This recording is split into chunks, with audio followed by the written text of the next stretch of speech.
Bueno, Borja eta biok azkenean formazio hau edo DJ mundura sarreratxo hau 8 ordutako kurtso batean egin dugu. Orduan joan gara gutxinaka aurreratzen gauzatxoak. Lehenengo guna egia zen nahiko teoriko izan zen, pixkat jakiteko ere bai DJen munduan nola joan den aldatzen, teknologiak zer eragin izan duen, eta gero iaz eginen pixka bat estiloetan sartzen ez, azkenean estilo bakoitzak exigitzen duelako teknika bat edo nahazteko era bat.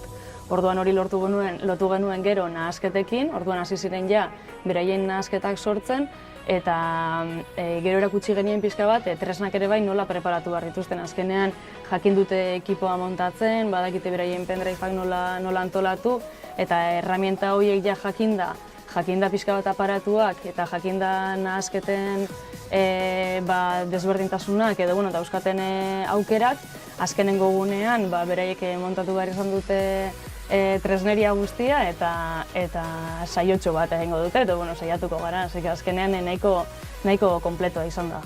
Pues la verdad que he aprendido lo que es la iniciación a este mundo, sobre todo también el montaje, que es importante, y los conceptos que muchas veces los lees y se te quedan ahí en el aire y nos los han explicado de forma que los hemos entendido guay y sabemos para qué se utilizan y cómo hacerlo.